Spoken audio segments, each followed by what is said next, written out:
Hello, everybody. It's just after Thanksgiving 2024. In fact, it's December the 2nd today, 2024. And it's been a while since I have done a video on some of my bases and my rig. So I need to update that. So as you can see, there are a couple of, I don't know if you can tell in the picture, but there are a couple of new bases. We've got, oops, wrong way. This one there is new, and this one here is new. So I want to add those to the review because I've actually gotten a lot of people reach out to me, or I've had a lot of people reach out to me and say that the reviews are very helpful when they're looking at bases, especially if they're new players and they want to hear the differences between the number of bases. There's only one problem with reviewing those two additional bases, and that is the fact that my collection has of gear has changed. So I was running the HX Stomp last time I did reviews, and it's a great pedal and it was a great rig, and I really enjoyed it. But I decided I want to go to the next level in modeling, and I picked up a Neural Quad Cortex, which is just an amazing piece of gear, and also wound up with a JHS pedal called the Punchline, which is a bass-specific all-in-one preamp compressor drive pedal.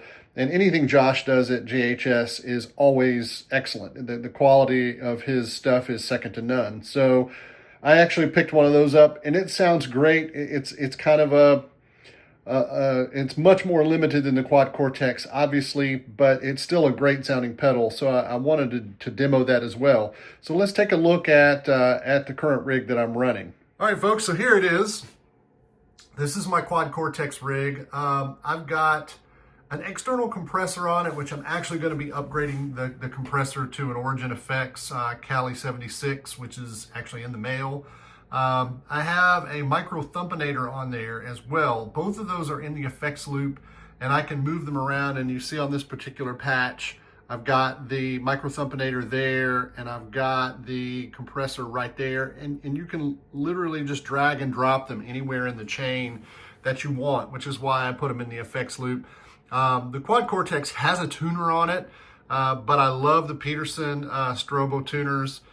And I also have down on my other rig on the Punchline, I have an old turbo tuner that I had laying around because they're also just fantastic tuners. We'll get to that in a minute. So on this rig, my primary patch that I run is an Ampeg SVT, but you can capture stuff in this pedal as well. So I also have a B15 on here, but if you look, I actually took a neural capture of that rig, so I can carry it with me wherever I want, and it's dead up a copy of it. It sounds fantastic. So it's a really neat piece of kit that you really only need one thing. So why I have the other for a backup. If I'm ever playing a gig, this, guys, is a Linux computer. It's basically a laptop computer with no keyboard or mouse. It does have a touch screen and you can move it around, but we all know that, especially since I'm in the IT business, I know that technology is great until it's not great. And there are times when it may stop. The Punchline is an all analog rig. There's nothing digital in there. There's no amp sim. Well, there is an amp sim, but it's all analog. It's not a model.